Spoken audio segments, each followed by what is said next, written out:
Ao verme que primeiro roeu as frias carnes do meu cadáver, dedico como saudosa lembrança esse vídeo póstumo. Oi galerinha, tudo bem?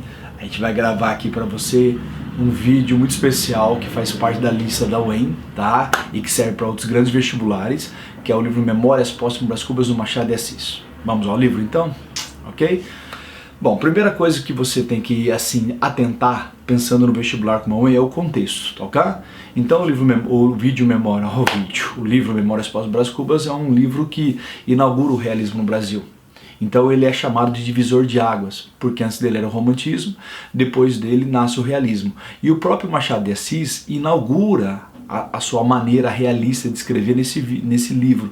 Então, de uma certa maneira, a carreira do Machado, que era ligada ao romantismo, também se liga ao realismo. Por isso, essa denominação divisor de águas que o livro ganha. Tá? Então ele é lançado primeiro em folhetim, no ano de 1880, depois o Machado recolhe os folhetins e lança como romance em 1881. Então em 1881 está inaugurado o realismo brasileiro. Tá? Primeira coisa que a gente tem que atentar ao livro, essa dedicatória maravilhosa que já determina muito do humor do Machado, que passa a ser uma técnica e uma qualidade dele. Aliás, características machadianas que aparecem nesse livro e acabam se configurando no estilo machadiano, no realismo machadiano. Tá? O humor, a ironia, o desencanto com a sociedade, o desencanto com a humanidade, o pessimismo machadiano, ok?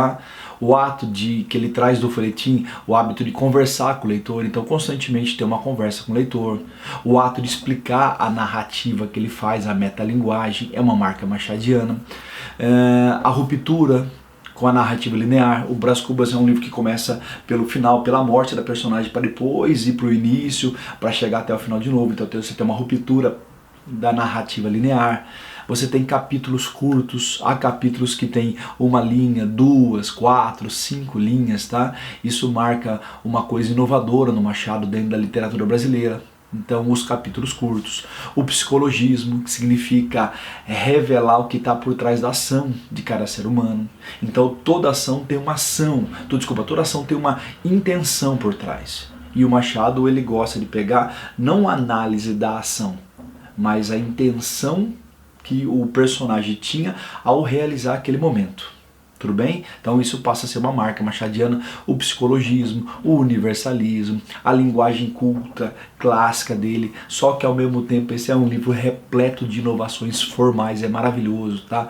Capítulos que não tem palavras, capítulos curtos demais, capítulos que aparecem no momento que deveria ser encaixado em outro momento, tá? Capítulos na forma de lápide. Então todos os recursos que ele usou nesse livro determinam uma baita de uma inovação formal para a literatura brasileira naquele momento, tá? Então isso vai determinando as marcas machadianas ao longo do livro. A intertextualidade, a paródia, o diálogo com os arquétipos, ou seja, ele pega histórias universais consagradas e dialoga com elas. Tá? Então isso é muito significativo no livro dele também, muito bonitinho.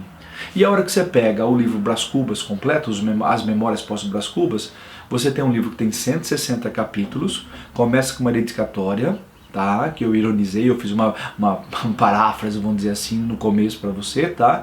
Depois aparece um prólogo do autor, aonde o Brás Cubas já se assume como autor do livro. Então vamos entender uma coisa.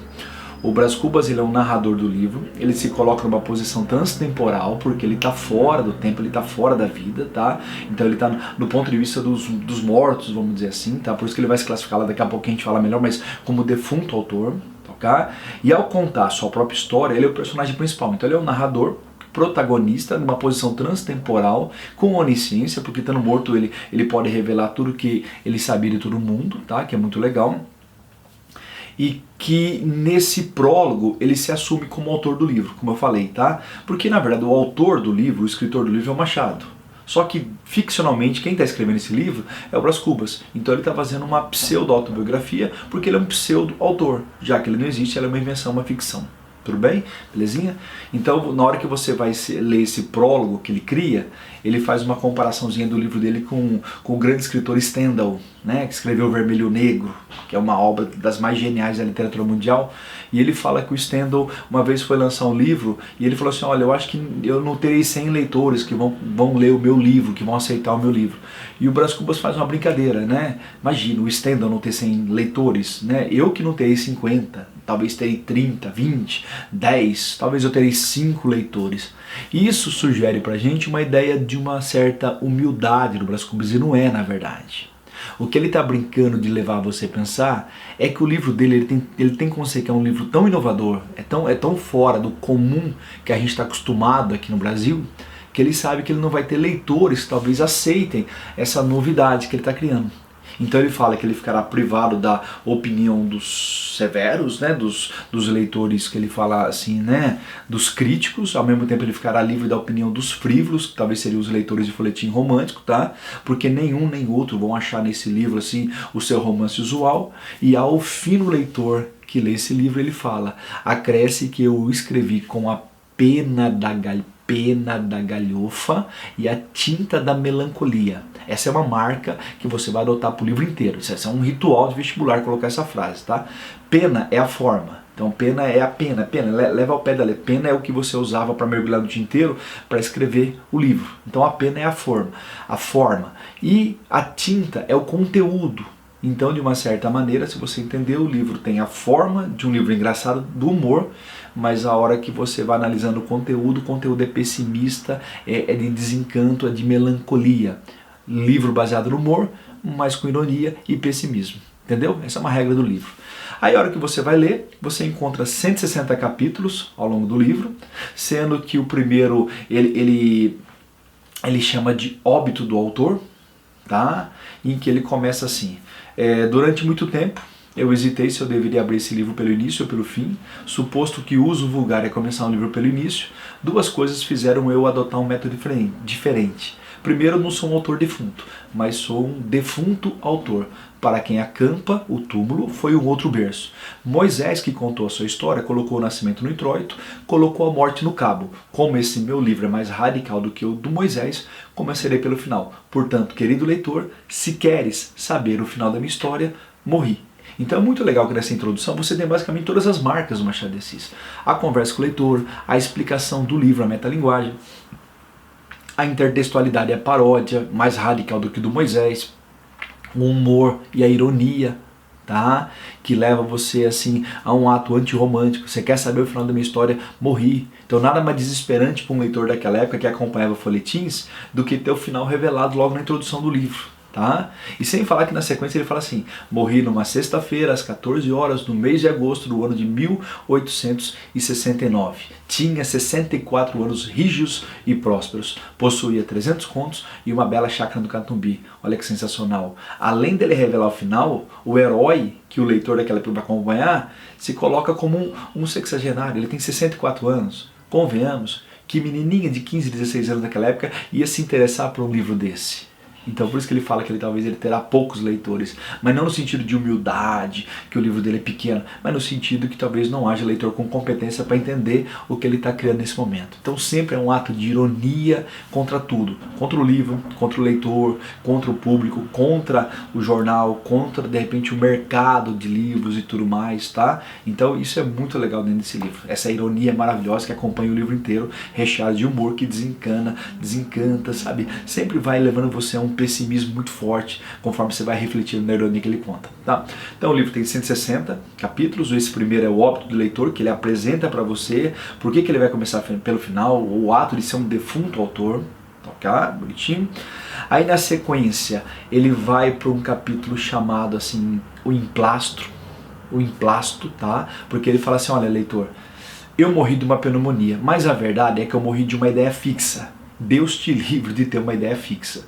Porque, na verdade, eu tinha 64 anos, eu estava pensando em criar alguma coisa que me eternizasse na sociedade, assim, tá? E eu pensei em inventar um remédio para curar a sociedade, porque a sociedade é muito hipocondríaca, sempre humor, tá? A sociedade é muito doente o tempo inteiro. E aí já nasce uma ironia muito grande, é criar um remédio para curar hipocondríaco. E hipocondríaco é aquele que tem uma vontade de tomar remédio para tudo. Então imagina inventar um remédio para curar a vontade de tomar remédio. Haja ironia, né? E ele fala, e no fundo, né, ele fala, agora estando morto, eu posso revelar para você que eu nunca, na verdade, me preocupei se eu ia curar um ou não. O que eu queria, na verdade, era meu nome estampado nas prateleiras, o Emplastro Brás Cubas, ou seja, o cara que inventou o remédio, que mudou a humanidade. Então é sempre uma busca de status, de ambição, aquela preocupação imensa terrena que todo mundo tem de ser alguém, ser reconhecido, ser aplaudido, ou como ele diria num outro conto, se tornar um medalhão. Tá? Se tornar alguém de evidência, alguém sublime, respeitado socialmente. Então essa era a busca que ele tinha.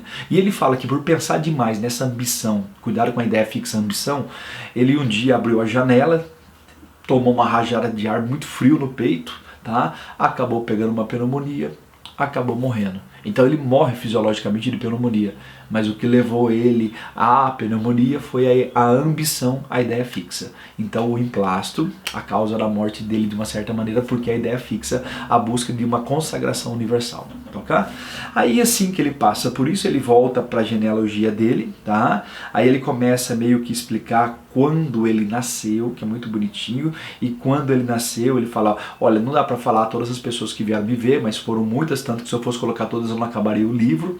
E aí ele faz uma coisa muito legal, dessa preocupação com a aparência. Ele busca um antepassado dele chamado Damião Cubas, que foi um homem que trabalhou com tanoa, com barril, e que trabalhou demais para mandar um filho chamado Luiz Cubas para a faculdade. E esse Luiz se tornou um doutor, um licenciado.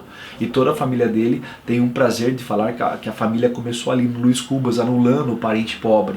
Aquela tentativa de criar assim, um status que a família já tem uma nobreza desde o berço, quando não tem na verdade. Então isso é muito legal, como ele vai revelando podres da própria família, de uma família que se esconde atrás do jogo social da aparência para anular de repente a sua essência, a sua verdade. Tá? Então isso acaba sendo uma das mais profundas análises do livro. Tá? Esse jogo social da aparência que faz as pessoas fazerem qualquer coisa para terem status. E às vezes escondendo as suas verdades. E é por isso que, estando morto, ele se sente livre para poder falar o que ele pensa dele mesmo e em relação aos outros. E se por acaso ele incomodar alguém com a verdade que ele vai revelar, você não pode fazer nada, você não pode nem matá-lo, né? Porque ele já está morto. Então é uma ironia e a liberdade está morto. Ok? Assim que ele passa, por isso que nós temos? Nós temos ele voltando ali ao como ele estava doente, tá? Ele vai lembrar de quando ele está doente, ele vai lembrar que veio uma senhora visitá-lo no momento da doença. Essa senhora, ele fala assim, olha, eu não vou falar quem é, lá pra frente, tá? Aquele charmezinho do folhetim deixar você curioso para saber quem que vai ser, tá? Essa senhora vem ali, cuida dele e tudo mais, tá? Ela finge que ela não tem tanta emoção por ele, pode ser que ela não tenha realmente, que o tempo abalou toda a história amorosa que eles tiveram, mas quando ela vai visitar, ele faz uma brincadeira assim de falar que ele teve um delírio. E ele até brinca assim, olha, talvez a ciência um dia vai me agradecer e nunca ninguém narrou o seu próprio delírio, eu vou narrar. Eu estava olhando para essa senhora, apareceu meu gato, comecei a olhar para o meu gato, de repente meu gato foi virando um hipopótamo, virou um hipopótamo branco, subi no hipopótamo branco, comecei a galopar, galopar, galopar, galopar, galopar, aí começou a passar todos os tempos da humanidade por mim assim, todas as épocas começaram a passar, e de repente o que acontece é que eu fui vendo assim, morte, destruição, morte, destruição, morte, destruição, ou seja, a soma de todas as épocas da humanidade é uma desgraça, sabe, a humanidade ela está ligada a essa coisa, ambição, morte, destruição, até que ele encontra Pandora, que simboliza a natureza, ou seja, do outro lado você não encontra Deus, você encontra a natureza, tá? E a natureza, a Pandora pegando-o pelo cabelo, lembra que Pandora é aquela que tem aquela caixinha que quando liberta os males e lá sobra a esperança. Então é um momento de esperança e de ainda viver mais, quando a natureza vem falar para ele, sabe o que? Sinto muito, meu querido, agora da sua morte. E você vai morrer porque você, nesse momento, tem que morrer, você me desagrada. Sabe? Não tem explicação por que uma pessoa morre. Simplesmente, eu quero que morra, morre. A natureza determina então. Então repara, a fisiologia que é a natureza, ou a pneumonia, não se importa se você é rico, pobre, gordo, magro, feio, bonito. Chega a hora da morte, morre. Pronto, tá? Então esse encontro com a Pandora, a natureza, é uma alegoria muito legal no livro. E aí a Pandora, depois de confrontá-lo, de explicar para ele dessa lógica científica da morte, nessa lógica natural da morte, ela coloca ele de volta no hipopótamo, ele vai galopando, até que ele fala que ele chegou num céu branco, numa linha de horizonte branca, num chão branco, numa parede branca, e aí ele chegou no final de tudo. E quando ele chegou do outro lado, o que tinha? Nada. Morreu, acabou. Aí ele fala que ele vai saindo do delírio, lentamente o hipopótamo volta a ser o gato dele, ele volta a ver a senhora e tudo mais, e aí ele brinca de fazer agora um retorno à razão, e aí ele cria uma transição para o livro, para você voltar à origem de tudo. Ele fala, essa senhora foi uma amante que eu tive na minha mocidade. Mocidade supõe meninice, meninice supõe nascimento. Então veja como eu faço uma transição para voltar à origem dos meus dias. Entendeu que bonitinho? Aí ele fala, agora ele literalmente ele fala de quantas pessoas vieram vê-lo, que ele não sabe, mas segundo contaram, era tanta gente que ele não conseguiria terminar de colocar todo mundo no livro se ele fosse colocar todo mundo. E ele começa agora de maneira meio que a gente chama de impressionismo associativo, ou seja, ele vai lembrando de momentos fundamentais da vida dele, e é claro que tem uma ordem cronológica, mas você vai adotar. É um livro que tem uma narrativa fragmentária, tem uma ruptura da narrativa linear, não é do início para o final, ele começa pelo final. E agora fragmentos vão montando a vida dele, mas esses fragmentos apresentam uma certa ordem cronológica.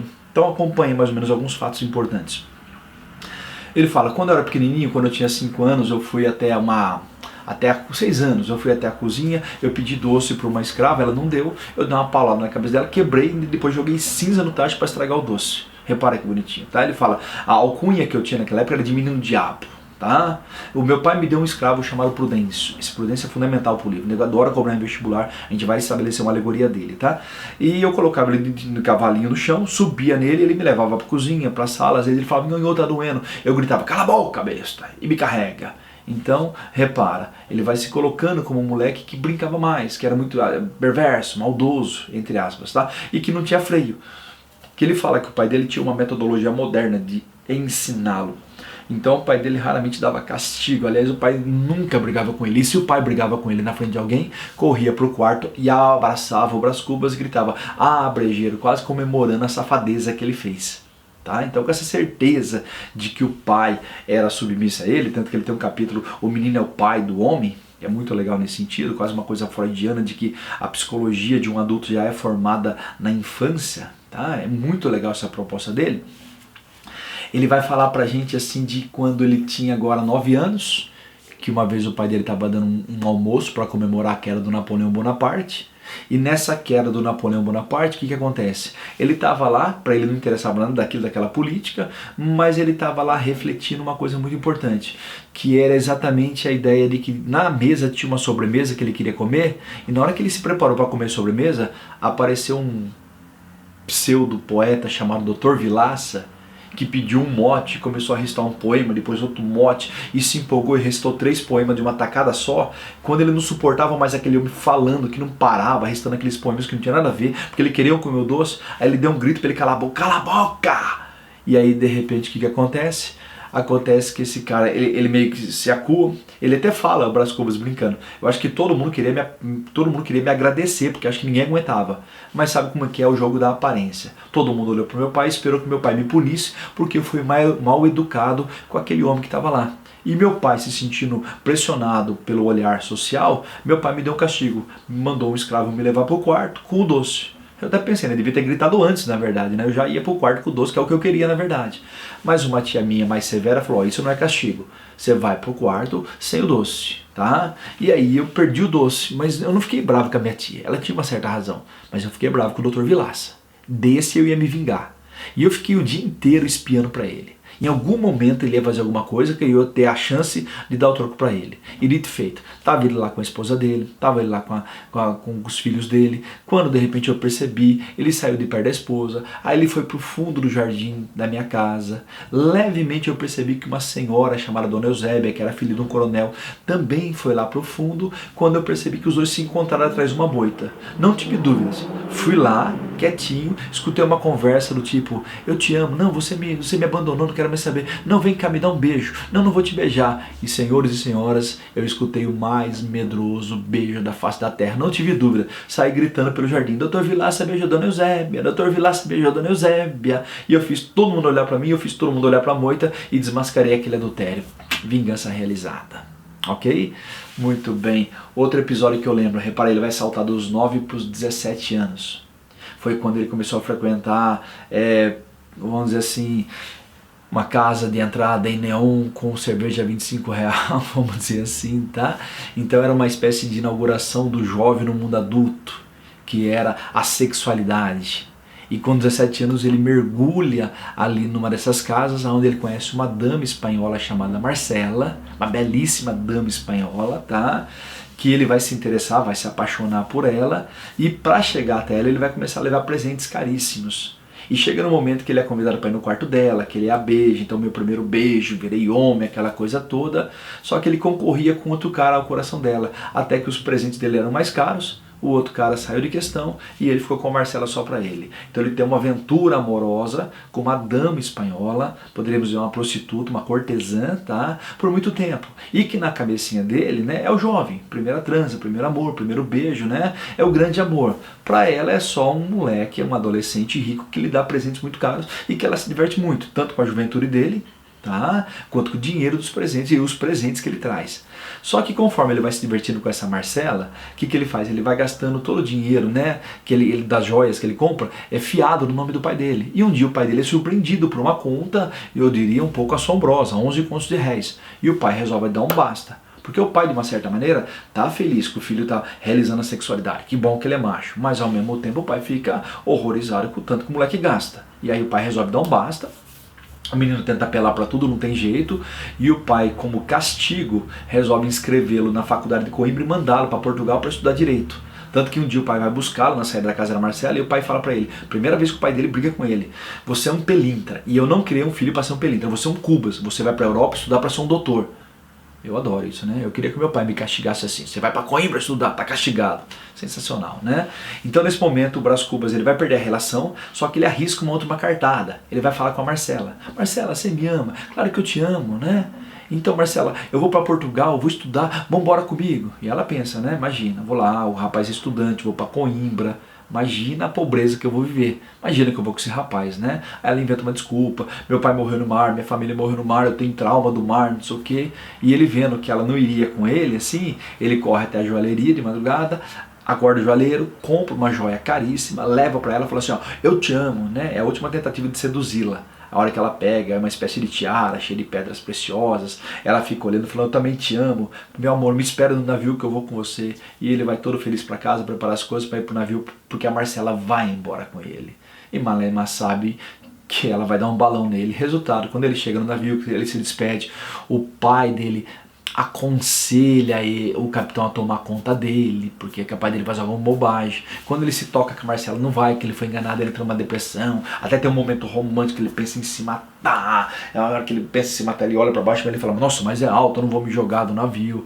Ele acaba ficando ali com o capitão, ele conhece o capitão, faz uma viagem, o capitão no meio do caminho tem uma esposa, escreve uns poeminhas, está sofrendo muito com a esposa, ele até sabe, ele vira um apoio do capitão, na verdade, até que no final da viagem a mulher do capitão morre, o capitão recita os poemas, ele fala, o capitão até ficou agradecido do poema, parece que o poema era mais importante que a esposa, uma certa vaidade ali, tá? E ele chega em Portugal, ele fala, olha, hoje analisando bem eu vejo que Marcela amou-me durante 15 meses e 11 contos de réis. Essa é uma das frases que o vestibular adora, porque ela representa o tempo da durabilidade do amor, que parece uma história romântica, mas a durabilidade do amor está ligado à durabilidade do dinheiro que ele tinha, desmascarando a visão romântica e revelando a visão interesseira e econômica da relação amorosa com a Marcela. Entendeu? Então, guarda bem a Marcela, a dama espanhola, tá, okay? Que é a primeira mulher da vida dele, o primeiro tudo dele, tá? Ele chega em Portugal, ele fala que ele conheceu outras Marcelas, se divertiu muito, o pai dele mandava dinheiro, ele até ia à aula de vez em quando, e ele fala, e olha, depois de 4 anos me deram um diploma, voltei pro Brasil e todo mundo me chama de doutor. Aqui tem uma caricatura do Machado, ironizando aquela coisa, tudo que vem da Europa, no Brasil é aceito como algo culto, mesmo que a gente não tenha consciência que seja a pior coisa realizada lá. Então uma crítica à intelectualidade brasileira e esse louvor que ela sempre teve pela Europa. E essa pobre cultura que a gente absorve de lá para cá de uma certa maneira. Tá? Então é muito legal essa brincadeira que ele faz. Aí, morando lá em Coimbra, ele recebe uma carta do pai falando assim, olha, se você quer ver a sua mãe viva ainda, volta urgente para cá. Aí ele volta para o Brasil por causa da mãe que está muito doente, encontra a mãe viva, tem tempo de se despedir dela, ela acaba morrendo de uma forma de câncer no estômago e tudo mais. Há um momento de tristeza, tem o enterro da mãe, e aí nesse momento ele resolve pedir um tempo pro pai dele para ir para uma chácara que eles têm para passar uma época de luto. E ele fica lá. quando ele chega nessa chácara, acontece um dos episódios mais legais do livro, que é que ele vai reencontrar, depois de 15 anos, a Dona Eusébia, aquela que ele sacaneou lá na moita da casa dele.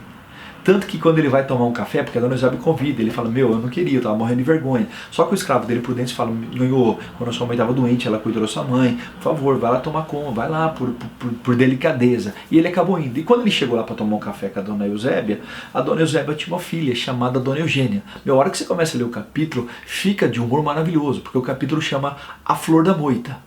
Você entendeu que legal? É como se assim, o resultado daquele adultério fosse a Dona Eugênia nesse momento. Aí ele senta perto dela, acha uma menina uma graça, sente até uma atração assim no sentido de que, uau, talvez eu encontrei a mulher da minha vida. Qual a sua idade? A Dona Eugênia fala, eu tenho 15. Ele, para dar um chaveco, ele fala, mas parece 16. Olha só que sensacional, tá? Aí ela fica envaidecida, o olhinho da mãe já brilha, quem sabe minha filha casa com o Dr. Brás Cubas, né? O rapaz brasileiro formado na Europa, imagina que partidaço, sem falar que o cara é rico. Então era essa, uau, o momento perfeito. E aí nesses dias que ele fica na chácara, ele vai se aproximando dela, tem uma cenazinha super divertida, quando ela tá passando a cavalo perto dele assim, ele olha pra ela, a cumprimenta de chapéu, aquele até educado do cavaleiro, aí ele fica todo envadecido, falando, lá na frente ela vai olhar pra trás, porque ela não vai resistir a mim, ela não olha, passa reto. Tá? Ele fica todo frustradão.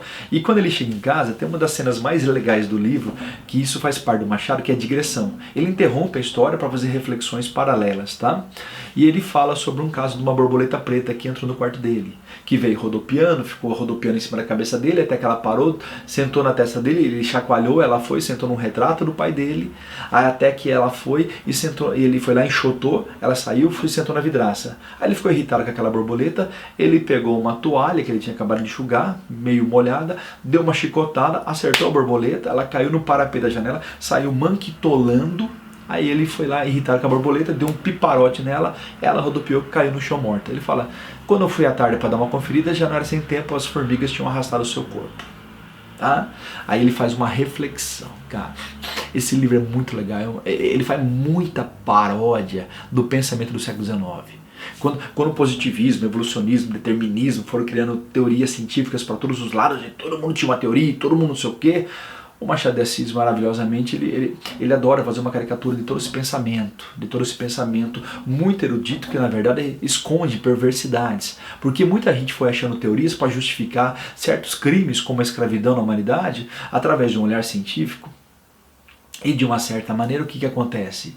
O Brás Cubas é um representante dessa elite que pensa intelectualmente, tanto que o livro é cheio assim, ele é cheio de frases, os seus capítulos são cheios de diálogos com grandes escritores, só que ele representa, sabe aquelas pessoas assim que de repente estão numa mesa de bar, olham para o nada e falam assim, como diria o Nietzsche, e aí fala aquela frase do Nietzsche que às vezes ele leu numa revista, não porque ele leu a filosofia do Nietzsche, mas essa frase passa um ar de quem tem em volta, de que nós temos um cara cult ali. O Brás Cubas é esse cara. O Brás Cubas é o cara das pontas de filosofias, das frases feitas. Então ele é um cara que ele representa uma imensa cultura, mas no fundo uma cultura muito falsa, porque ele se apropria das frases que lhe interessam, na verdade. Tá entendendo? Por isso que o Machado de Assis coloca como narrador do livro o Brás Cubas, porque ele é um homem da elite, e é um homem da elite brasileira, da elite carioca do século XIX, da capital da corte, tá? O próprio nome Brás é uma remissão ao Brasil. E ao entregar a pena para esse homem contar a história, ele vai contar do ponto de vista que o Machado vai também apropriar, ele vai explorar muito no próximo, no outro livro dele famosíssimo, que é o Dom Casmurro, quando você não tem a visão da Capitu, que é o povo, você tem a visão de quem manda na história, que é a elite. Então o Machado ele mostra o desencanto dele com todo mundo a partir do momento que ele coloca esse homem da elite para escrever história. Porque esse cara vai escrever com humor, vai escrever com uma cultura, vai escrever assim com frases de efeito, não sei o quê, para esconder suas perversidades praticadas enquanto homem do poder. Nisso o Machado é um mestre em desmascarar a sociedade do século XIX. Tá? E só para você fazer uma brincadeira muito profunda, né, coisa que você talvez não vai encontrar nem na UEM, ou qualquer outro vestibular, eu acho, assim, que possa, ou pelo prazer de ler o livro, mas aí sim, aí vale culturalmente pelo prazer. E eu vou sempre recomendar um dos maiores especialistas do Machado aqui, que é o Robert Schwartz, o Antônio Cândido e um inglês chamado John Gladstone, que ele faz uma análise, eu adoro essa análise, que ele faz uma análise dos fatos históricos que estão embutidos na narrativa do Machado de Assis. Então veja essa do Brás Cubas, que maravilhoso, tá? Se você pegar lá no início do livro que eu falei que ele morreu com 64 anos, e que ele morreu no ano de 1969, se você subtrair 64 de 69, ele nasceu em 1805. Então se você pegar o momento que ele conheceu a Marcela, vou pegar esse exemplo, o momento que ele conheceu a Marcela, ele tinha 17 anos. Se você somar 1805 a 17, você vai chegar em 1822. E politicamente no Brasil, 1822 é o ano que o Brasil faz o quê? Deixa de ser colônia para virar nação. Se você observar bem, nós vamos ter uma espanhola ensinando tudo para o Brás Cubas no começo. E a primeira Constituição brasileira foi escrita em 1824. Você vai lembrar que se você pegar os 15 meses que ele fala que ele teve relação com a Marcela, somar a setembro de 22, dá 1824. É quando o pai do Brás Cubas manda ele para a Europa para estudar direito. Então, de uma certa maneira, está se elaborando a Constituição brasileira. Meio relaxada, meio solta. Às vezes eu ia à aula. Repara, é tudo uma imensa alegoria da formação do Brasil que está por trás dessa narrativa desse malandro Brás Cubas, vamos dizer assim. Isso é muito legal, isso dá para você observar com uma clareza muito grande a partir do momento que você vai conhecendo os estudos históricos que o Machado realizou naquele momento, que ele viveu tudo aquilo para encaixar no seu livro. Isso é muito legal, tá ok? Mas voltando, quando ele encaixa esse capítulo da borboleta preta, que ele vai tirar um barato da filosofia da época, ele fala assim, olha, eu imagino essa borboleta que veio pelo caminho fazendo borboletices, entrou aqui no quarto e se deparou comigo e falou, meu, quem é essa criatura divina que está na minha frente? Deve ser o criador das borboletas. Aí tentando me agradar, me deu um beijo na testa de devoção. Como eu enxotei, magoada de ter enxotado o seu Deus, o seu criador, ela foi borboleteando pelo quarto. Quando ela viu um retrato do meu pai e comparando o retrato comigo, ela chegou à conclusão, ali está o pai do criador da borboleta, o criador do criador. E como eu enxotei, ela parou no vidro, até que, repara que legal, o Pai, o Filho, o vidro, o Espírito Santo. Uma paródia da Santíssima Trindade. Isso é genial. E é genial no sentido de falar assim, olha, quantas vezes nós, essa coisa fragilzinha que é a nossa vida, a gente não projeta nas nossas teorias, tanto científicas quanto míticas, a ideia de repente criar um Deus que de repente justifique tudo. Só que ironicamente esse mesmo Deus que dá a toalhada e tira você da vida, ainda dá um piparote porque você não serve mais. Voltemos ao capítulo da Pandora.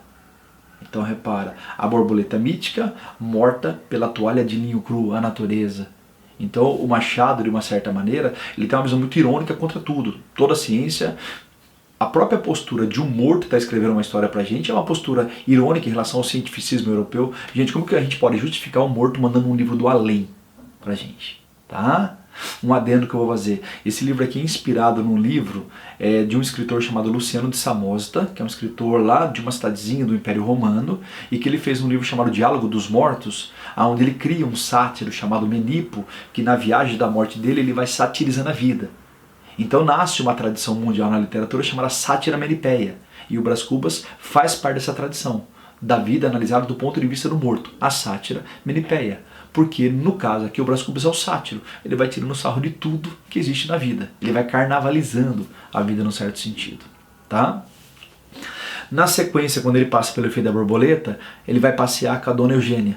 E passeando com a dona Eugênia, ela tá andando com ele, mas a mãe dela, aí ela começa a mancar, aí ele pergunta o que foi, e a mãe super envergonhada, ela olha para ele com orgulho assim, e fala, Dr. Brás Cubas, é que eu sou coxa, revelando que ela tem uma perna mais curta do que a outra. E ela mancando lembra muito a borboleta que saiu manquitolando lá e que ele deu a toalhada e deu o piparote. Repara, a menina linda, maravilhosa, que ele estava pensando em casar com ela, agora é uma menina aleijada, é uma menina deficiente. E de uma certa maneira, vou sempre fazer você perceber detalhezinhos que vestibular não cobra, mas é muito legal culturalmente. A palavra Eugênia, se você tirar o acento, é eugenia, que é uma das marcas daquele cientificismo da ideia da purificação da raça. Tá entendendo? Então se você colocar um acento em eugenia, ela fica Eugênia. Então há uma deficiência na palavra, gramaticalmente falando, como há uma deficiência na menina física. Então essa menina, para casar com ele, que é da elite, não serve. Então na hora morre o amor dele por ela, porque ele fica pensando assim, ó leitor, na verdade sabe o que eu pensei? Você conhece o Brás Cubas?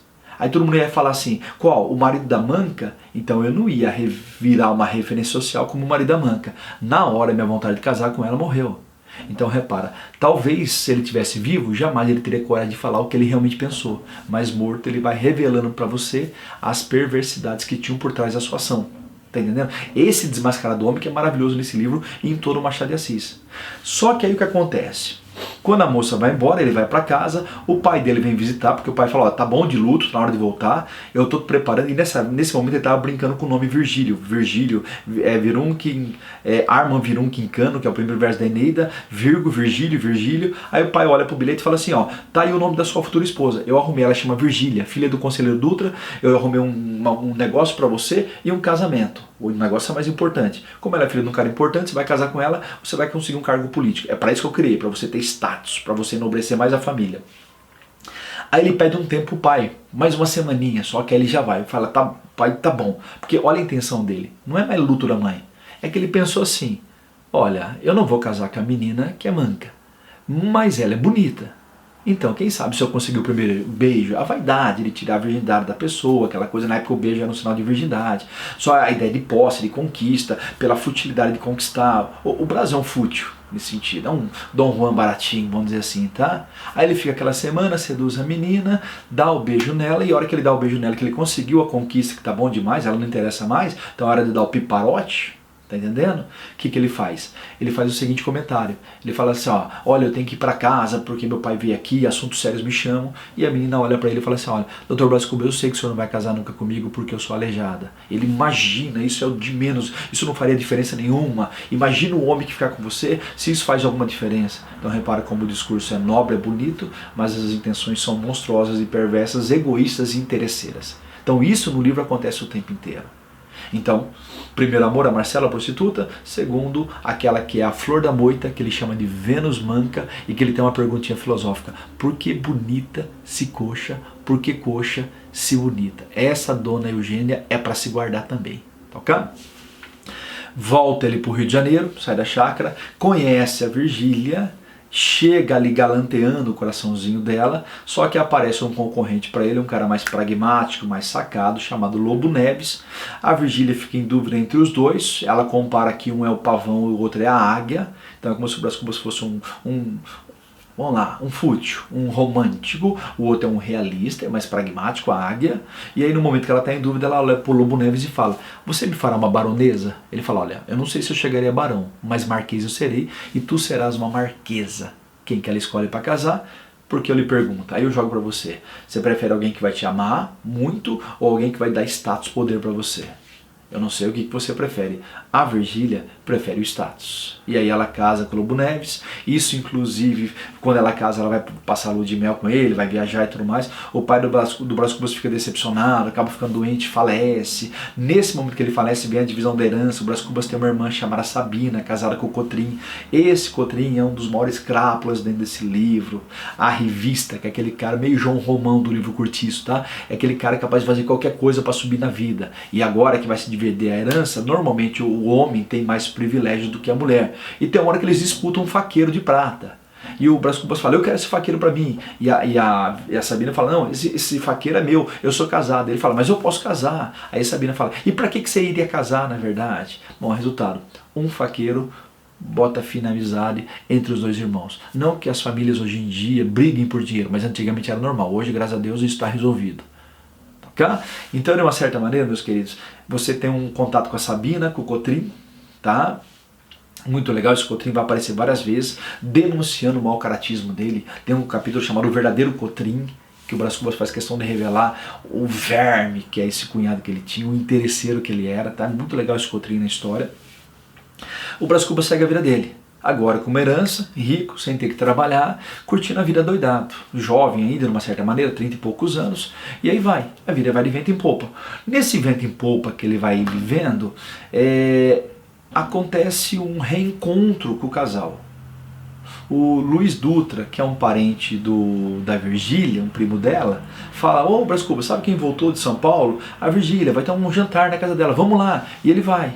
E ele reencontra a Virgília. E agora que ela está casada, os dois têm um interesse maior ainda um pelo outro. Aí tem um dia que ela vai levá-lo ao portão e eles se beijam. E ele não tem dúvida, tanto que ele fala assim, o capítulo, ela é minha, né? Ela vai virar amante dele. E aí a hora que os dois decidem ter o adultério, você tem uma eu diria, né? É uma sabedoria do Machado maravilhosa para criar mulheres. Porque uma mulher romântica ficaria assim, ai, você tem que escolher o amor. Você não pode ter uma mulher realista, não, você tem que escolher o cara do dinheiro. Uma mulher machadiana é mais ou menos assim. Ela escolhe o cara que vai dar status, mas ela não vai abrir mão do cara que enche o seu ego. Por que eu tenho que escolher um dos dois se eu posso ficar com os dois?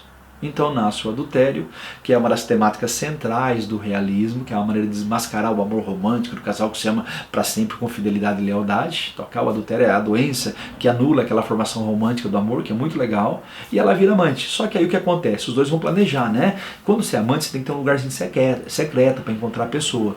E aí a Virgília tem uma ideia, ela vai atrás de uma antiga empregada dela, chamada Dona Plácida, que trabalhou na casa dela, falando para Dona Plácida que lutou a vida inteira para encontrar onde ela estava, para dar para Dona Plácida uma casinha para ela morar de merecimento. E a Dona Plácida vai pegar aquela casinha porque ela está sendo tratada como uma mãe e tudo mais, só que essa casinha que fica na praia da Gamboa, a casa da Gamboa, vai ser o ponto aonde o casal vai se encontrar para o adultério. Quando a Dona Plácida percebe para que ela está sendo usada, ela até fica assim meio em ponto de eticamente revelar tudo.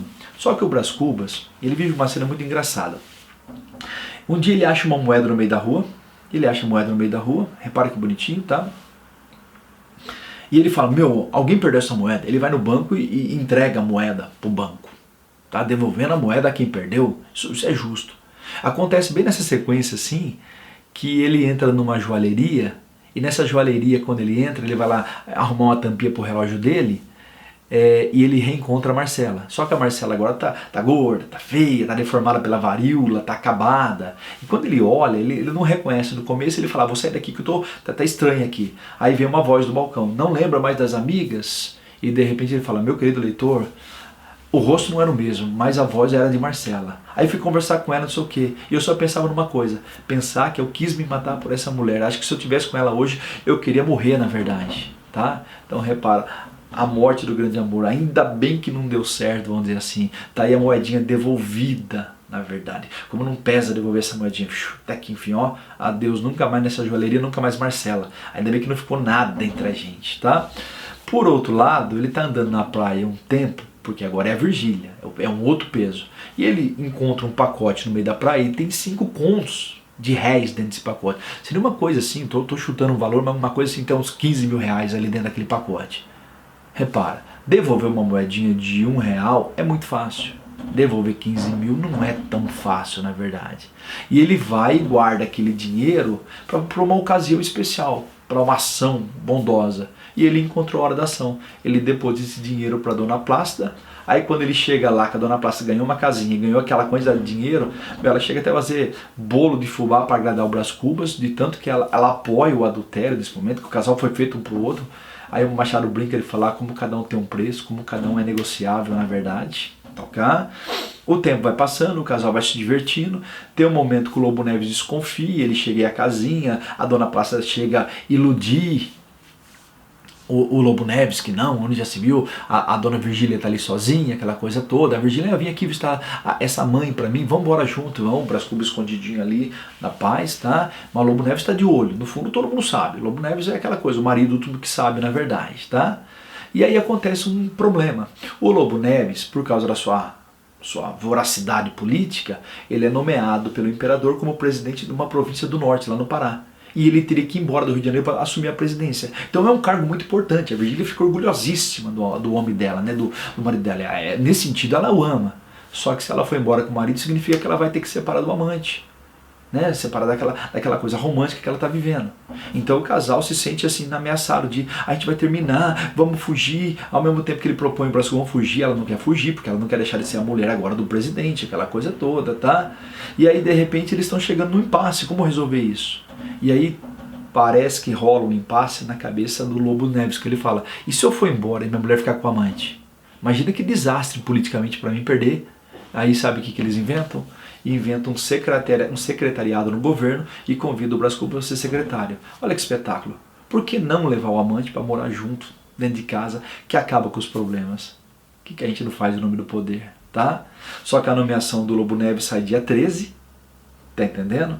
Dia 13 ele tem medo mortal porque morreu o pai, a mãe foi enterrada dia 13. Dia 13 é um dia diabólico. E ele, por uma questão mítica, ele não tem coragem de assumir a presidência no dia 13. Ele anula. o casal nesse momento não vai se separar mais, só que acontece um problema. Acaba a euforia do medo de perder. Aí o casal começa a perceber que eles não estão tão mais ligados. O Brás Cubas até compara. Sabe quando você chega no pico de uma montanha e o próximo passo é descer? Assim foi minha relação com a Virgília. A gente foi descendo lentamente, cada um por uma encosta, até esperar um momento para poder separar e os dois assim falar, ufa, até que enfim terminou. E acontece tempos depois, quando o Lobo Neves é de novo nomeado presidente e ele é mandado para lá. Dessa vez ele aceita porque seria o 31 é o 3 invertido, então não tem efeito diabólico. A Virgília fala, Brás, eu vou ter que ir, o Brás, infelizmente vamos nos separar, nossa, vou sofrer muito, eu também vou sofrer muito. No fundo os dois estão assim, graças a Deus terminou, que ninguém está aguentando mais aquela relação. Ela vai embora com o marido, o Brás fica ali aliviado, de uma certa maneira, tá? E a vida continua e ele chega aos quarentão. Quando ele chega aos quarentão, nesse intervalo de tempo, assim, acontece duas coisas muito legais. Ele vai ter um encontro na rua com um ex-amigo dele de escola. Lá no começo ele narra a época de escola, que ele teve um professor chamado Ludigero Barata, né? Que ele até tirou um sarro da educação naquele momento ali. Aí ele fala que ele teve um amigo chamado Quincas Borba, que era um menino genial, toda a brincadeira, ele era o líder de todo mundo, um moleque rico, sabe, inteligente, todo mundo o admirava. E ele perdeu contato com o Quincas até esse momento. Quando andando pela rua, ele encontrou o Quincas como mendigo na rua. E os dois começaram a conversar, o Quincas revelou toda a condição social dele, a família perdeu. Aí o Brás até fala, né, olha o exemplo do Brás, por que você não trabalha? Aí o Quincas desvia o assunto, né, olha quem está dando o exemplo de trabalhar. Isso é genial, tá? Aí passado um momento, o Quincas fala, sabe como é que é, né? Comer um prato de comida é sempre bom, o Brás Cubas entende que ele quer dinheiro, pega um dinheirinho e fala, vai comer um prato. E aí o Brás quer se livrar dele. Aí o Quincas pega o dinheiro, dá um abraço no Brás Cubas e fala, se você quiser me visitar, eu moro ali naquele terceiro degrau. O legal é que da minha janela você vê o céu toda noite. Tem uma ironia muito legal nisso, tá? E quando o Quincas vai embora, o Brás se toca, só quando ele foi embora, que o Quincas roubou um relógio dele. O relógio dele. Tudo bem. Pro Brás ele fala, menos mal, porque talvez ele nunca mais me procure e eu não tenho que fazer de conta que eu sou amigo desse mendigo, na verdade, preocupação com a aparência, tá? Muito bem. Passa um tempo, quarentão, Armando Brás Cubas vem, a Sabina, depois de 10 anos de ausência, junto com o Cotrim, porque o Cotrim tem um plano. Como de repente pegar o dinheiro do cunhado ainda, tá? O Cotrim tem uma sobrinha chamada Dona Eulália, tá? Dona Eulália Damasceno de Brito, tá? E apresentam a moça ao Brás porque a Sabina tem certeza, você tem que casar, um homem de 40 anos vai casar? Porque olha a ideia, se ele casar com a sobrinha do Cotrim, parte da herança do Brás passa para essa mulher que passa para o Cotrim. Quando você acha que há uma amizade, uma irmã querendo reatar, no fundo há um golpe aí por trás, tá? Só que o Brás, ao conhecer essa moça, sai a andar com ela, sai a andar com o pai dela, tá conversando com os dois, aí o pai tem um momento assim, lamentável, que ele tá bancando todo o nobre, quando ele escuta uma briga de galo, ele corre pra briga de galo, que na época era um sinal de vulgaridade do tamanho do mundo, tá? A menina fica envergonhada, se despede do Brás Cubas, vai embora, e o Brás fala, olha que legal, ela quer esconder a origem dela, parece muito a minha família, gostei, eu vou casar com ela. Então ele toma uma decisão. Só que daqui 15 dias, quando ele vai encontrar com ela para acertar coisas, teve uma epidemia de febre amarela no bairro dela, ela morreu. Resultado, não tem casamento. Esse é um dos melhores capítulos do livro, tá? Chama Epitáfio. Aqui jaz Dona Eulália Damasceno de Brito, morta aos 19 anos, orai por ela. A hora que você olha o capítulo de longe, parece um epitáfio, uma lápide, e na forma de cruz. Eu diria, de uma certa maneira, criando uma poesia visual maravilhosa. Isso o Brás Cubas trabalha muito com poesia sonora, poesia visual nesse livro, tá? Se aproximando lá de um concretismo do futuro, vamos dizer assim, as inovações dos capítulos que ele faz. Isso é muito legal, tá? Em soma, nós temos 4 mulheres na vida do Brás Cubas. A Marcela, que não amou, era dinheiro. A Eugênia, que não era amor, era preocupação com a aparência. A Virgília, que era um amor de futilidade de conquistar a mulher casada, o desgaste, e aquela que morre por febre amarela. São as maneiras do amor morrer, inclusive pela morte. A ironia sobre o amor romântico, genial nesse livro, tá? O Brás Cubas, na casa dele, um dia recebe uma carta. Dentro dessa carta tem um relógio, ele vai abrir, e quando ele olha para o relógio, tem um falar assim, olha, eu tive que roubar o seu relógio porque eu tinha necessidade, eu peço perdão, tentei encontrá-lo, não consegui, estou te mandando outro, não é mais o mesmo, mas eu espero que você aceite. Eu fui para Minas Gerais, fiquei lá com um tio meu que era muito rico, ele me deixou uma herança, não passo mais fomes, estou muito bem na vida, estou de volta no Rio e eu gostaria de jantar com você, porque eu gostaria de apresentar uma teoria que eu inventei. Aí o Brás manda uma resposta para o Quincas, para eles se encontrarem, E aí eles vão se encontrar, o Quincas realmente está muito bem, e o Quincas agora voltou a ser um cara inteligente, um filósofo. E o Quincas cria uma teoria chamada Teoria do Humanitismo. Essa teoria do humanitismo, se aguarde, porque possivelmente ela vai estar no vestibular que você vai prestar. Todo mundo ama essa teoria, tá? A teoria é longa, ela toma 1/3 do livro, tá? E de uma certa maneira ela é uma súmula, ela é um pastiche. O Braz pega de teorias que vêm da Grécia Antiga até o mundo contemporâneo, junta tudo, isso é um pastiche, tá? Uma colagem que ele faz, e tudo numa intenção muito grande de tirar sarro das teorias científicas que dominavam aquele momento no século XIX, principalmente o positivismo e principalmente o evolucionismo ali do mais forte. Essa teoria do Brás Cubas vai virar, esse humanitismo vai virar, muita gente conhece, o conto alienista, que é aquele sarro sobre a ciência que o Machado de Assis tira também. Para quem conhece o conto, a comparação é genial, tá? E essa teoria vai virar o próximo livro do Machado, que é o livro Quincas Borba, onde ele vai narrar para você de maneira prática a teoria. É como se ele lançasse nesse livro a teoria e no próximo livro ele desenvolvesse a teoria, fazendo a funcionalidade da teoria. E a teoria, em resumo, é mais ou menos assim. O Brás Cubas está andando com o Quincas Borba no meio da rua, eles param para observar uma briga de cachorro e o Quincas explica que o espetáculo da vida é isso. Quem luta sobrevive, só quem luta evolui. Então repara, claramente um dizer da lei do mais forte, da evolução da espécie humana, tá, através dos cachorros, até que um cachorro vai embora com o seu cainho, o outro pega o osso que eles estavam disputando e vai feliz para casa como vitorioso. O Brás Cubas ainda brinca, né? Mas o cachorro daqui não vai morrer? E a vida não preserva a vida?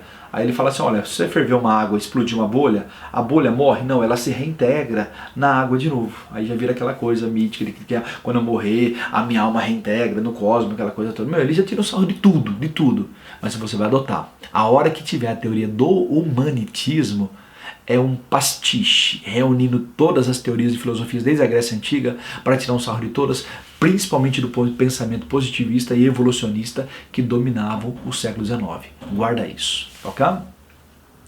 Aí o Quincas vai ficar louquinho na casa tentando explicar essa teoria, reescrevendo a teoria, queimando o livro, querendo reescrever o livro, até que ele fica doente, fica louco e morre na casa do Brás Cubas.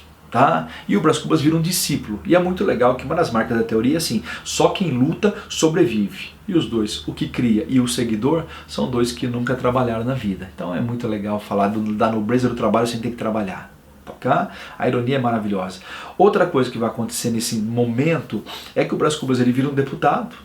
Como deputado, a maior ação dele foi pedir para diminuir a barretina da Guarda Real. A barretina é a barra da farda, né? Porque ele achava que era muito grande, tinha que ser um pouco menor para ser mais elegante, né? Foi motivo de piada esse projeto, mas pelo menos ele fez um projeto que já é mais do que muito deputado que a gente conhece que não faz nada, na verdade. Tentou ser ministro, não conseguiu, ele não tinha poder de fogo para negociar o ministério. Okay? Por outro lado, ele montou então, porque ele se frustrou de não ser ministro, ele montou um jornal oposicionista também, para combater o governo, aquela coisa. Foi um fracasso o jornal, todo projeto que ele começa termina no fracasso, todos os amores terminaram no fracasso, tudo que é trabalho termina no fracasso. Se não fosse a herança que o pai dele deixou, não estaria nem escrevendo essa história na verdade. Tá? E aí, quando ele chega aos 64 anos, é que ele se vê à beira da morte, velho, e de repente ele fala, meu, não é possível que eu vou passar em branco pela sociedade, eu tenho que deixar meu nome cristalizado. Aí a gente volta ao capítulo do emplasto, tá? Em que vai levar ele à morte, a obsessão de repente fazer uma pesquisa daquilo, de tomar aquele ar frio, tomar uma chuvinha que ele fala que ele tomou e que dá a pneumonia que ele morre. E aí, concluindo o livro, ele escreve um capítulo chamado Das Negativas. Das Negativas. Tá? E esse capítulo das negativas fala assim, olha, não fui ministro, não fui califa, não consegui o sucesso com o emplasto Brás Cubas, mas por outro lado não fiquei doente igual Quincas Borba, louco igual Quincas Borba, não fiquei doente igual a Dona Plácida, não comprei o pão com o suor do meu rosto. E o leitor que leu meu livro até aqui vai achar que eu saí quite com a vida, mas vai achar mal. Porque chegando a esse outro lado do mistério, eu percebi que eu tenho um pequeno saldo, que é a derradeira negativa desse capítulo de negativas. Não tive filhos, não transmiti a nenhuma criatura o legado de nossa miséria. Ponto. Conclusão. E aí você pode chegar a uma conclusão assim, o saldo é positivo? Talvez a reflexão desde aquele capítulo do delírio. Gente, o que é a vida? É uma sequência de ambições, guerras, mortes e destruição. Então colocar alguém na vida para ser isso, colocar alguém para morrer louco igual o Quincas Borba, colocar alguém para morrer doente igual a Dona Plácida. Tem um capítulo lá um pouco antes de terminar o livro que chama Dois Encontros, que ele fala da morte da Marcela e ele fala que não curtisse, ele encontrou a Dona Eugênia, dava dó de ver aquela menina pobre mancando lá, com a cabeça baixa, envergonhada de reencontrar o Brás Cubas. Ele até chega a ironizar e fala assim, meus queridos, olha a vidinha dela, se você olhar, ela vai olhar para dentro e ela fala, meu, que momento bom que ela teve na vida. Talvez ela vai lembrar daquele beijo que eu dei nela, que parecia uma perversidade, mas no fundo eu acho que eu fiz uma coisa boa para ela. Senão nem momento bom ela teria. Então, para que as pessoas colocam as pessoas na vida para ter essas vidas miseráveis? Então, qual é a melhor coisa que a gente poderia fazer? Olha o desencanto. É não ter filho. Então, nisso eu sou um vitorioso. Eu não transmiti, doença, a nenhuma criatura o legado da nossa miséria. Eu não fiz ninguém ser humano, eu não deixei nenhum humano aqui para sofrer essa mediocridade que é a vida. Agora, por outro lado, você pode imaginar que é um saldo negativo realmente. Por quê? Porque pode ser assim, que ele é tão incompetente em tudo que ele fez, que ele não conseguiu fazer nem a coisa mais básica de um animal, que foi reproduzir. Tá entendendo? Então seria melhor logo vir um verme, roer tudo e acabar com tudo isso. Então, esse é o Brás Cubas, e eu vou querer que você reassista isso, tá? Para você ficar com essa história bem organizada, mas agora você vai acompanhar, eu vou fazer uma lousinha para você assim, determinar todos os valores que você não pode esquecer do Machado. Tudo que eu falei agora a gente vai sintetizar, tá bom? Então entenda bem. Memórias Póstumas de Brás Cubas, um livro de 1881, que marca o início do realismo e a segunda fase do autor, portanto, rótulozinho número 1, é um divisor de águas da literatura brasileira. Tá? Com ele o Machado inaugura o realismo machadiano, que é assim, ele aproveita coisas do realismo europeu, mas ele cria técnicas e características próprias, tá? Marcadas pelo humor, pela ironia, pelo pessimismo, pelo diálogo com o leitor, pela metalinguagem, pela intertextualidade e a paródia, pela digressão, pelo capítulo curto, pela ruptura com a narrativa linear, pelo universalismo, pela inovação formal que ele faz em vários capítulos, pela ideia, eu diria, do psicologismo, que é mostrar o que está por trás da ação de cada humano, como cada ação tem uma intenção egoísta de cada um, tá? Então isso vira o estilo machadiano, tá bom? Adote isso. Segunda coisa, não esquecer que é uma sátira menipéia. É um livro que se inspira na tradição do livro Diálogo dos Mortos, do Luciano de Samosata, onde o Menipe é um sátiro que relata a vida através de muito humor e ironia. O Machado, inspirado nesse livro, cria a sua sátira menipéia. Essa é a tradição do livro, a sátira menipéia. Tá? É um livro de 160 capítulos, tá? E é um livro assim que vai ter esses personagens maravilhosos. O Brás Cubas, o defunto autor, o narrador do livro, tá? As quatro amadas, a dona, vamos lá, perdão pelo começo, a Marcela, amou-me durante 15 meses e 11 contos de réis, porque bonita se coxa, porque coxa se bonita, a manca, a Vênus manca, a flor da moita, a dona Eugênia, o adultério, a Virgília, e a que morre de febre amarela, a do capítulo Epitáfio, a dona Eulália. Personagens que vão aparecendo, o grande canalha do livro no sentido a revista, o Cotrim, o cunhado dele, tá? A teoria do humanitismo do Quincas Borba, que é uma paródia de todas essas teorias do século XIX, tudo bem? Guarda bem isso. Quero que você guarde muito o personagem chamado Prudêncio, que é o escravo dele, tá? Tem uma cenazinha que eu quero remeter você agora, que tem um momento que o Brás está andando no meio da rua, ele encontra um aglomerado de pessoas e um escravo sendo chicoteado no meio da rua, violentamente. Quando ele se aproxima, o escravo fala, engangou, tá doendo. Alguém grita, cala a boca, cabeça. Ele fala, apareceu eu quando era pequeno. E quando ele se aproxima, ele fala, não é que eu vi o meu escravo, que eu alforriei há algum tempo, Prudêncio, chicoteando o escravo que ele tinha? Então isso é genial. Aí ele chega na frente de todo mundo e fala, mas Prudêncio não faz isso, isso é uma crueldade? Repara, vem da imagem de humanista, quando no fundo praticou barbáries maiores com esse próprio escravo, reprimindo esse escravo agora de ser uma barbárie. E o escravo que apesar de ser livre tem a mentalidade, parece o Brasil, que apesar de ser livre tem a mentalidade de colônia. Talvez o Prudêncio seja o Brasil na verdade, tá? Ele fala, não, eu não vou bater mais, ainda tendo o maior respeito pelo Brás Cubas, tá? E ao mesmo tempo um questionamento, em todos os sentidos, de será que um trauma tão grande quanto esse vai ser esquecido? Será que o Prudêncio de uma certa maneira está devolvendo a raiva de toda a vida que ele teve em alguém?